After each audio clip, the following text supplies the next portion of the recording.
My name is Edmond Yakani, Executive Director of CEPO. I would like to take this opportunity to strongly condemn the unlawful acts against the traders of Sudan in across South Sudan by some South Sudanese.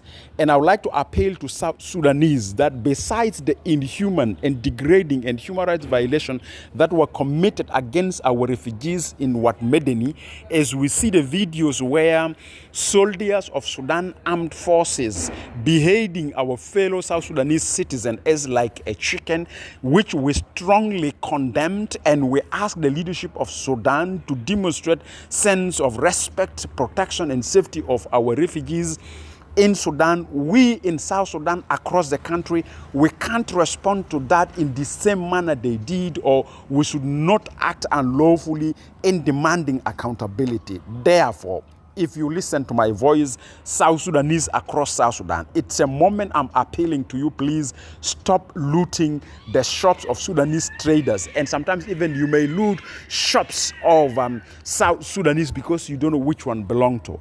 I would like again to repeat my voice. South Sudanese, stop looting and targeting Sudanese, and stop harming Sudanese who are in South Sudan across the country. Our appeal to you is that we must stop that. My message that I would like to convey to Sudanese government, that we wish the president of Sudan, His Excellency Burhan, should speak publicly to his soldiers to abstain from what they are doing. We have seen the statement from the government of Sudan, but listening to the voice of the head of states of Sudan is very important.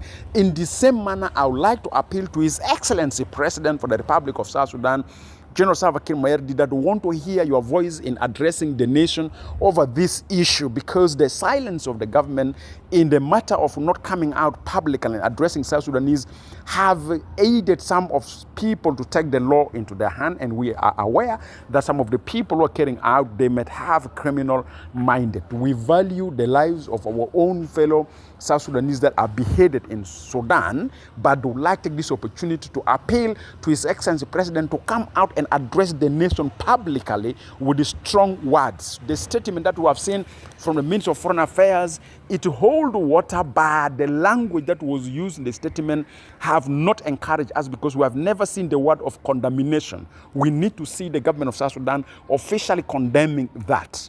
And as we are aware that today there will be a cabinet meeting, we wish today the cabinet meeting in the Republic of South Sudan should prioritize their agenda on the situation of our refugees that are being beheaded in Sudan, but the same thing also, they should discuss safety and security of Sudanese, being traders, being refugees, or being migrants across South Sudan. So South Sudanese, don't punish any Sudanese. It's not those Sudanese that have committed atrocities against us. It is the forces. So the forces need to be accountable. Another message I would like to bring forward to the attention of the leadership, and they're going for cabinet meeting today, that South Sudanese are stranded at the borders, whom have decided voluntarily to return back home. We have received calls from South Sudanese in Sudan that the borders is closed. Some of them were closed by the forces of Sudan Armed Forces. Some are closed by RSF.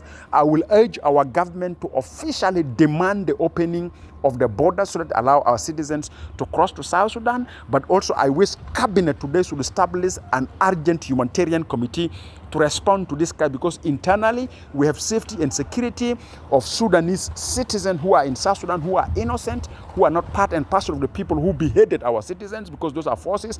But also we have the crisis of South Sudanese refugees in various towns of Sudan, because they're demanding for safety. Some of them have been protected by Sudanese in their houses. But also I take this opportunity to convey a message to everybody, being Sudanese or South Sudanese, wherever you are.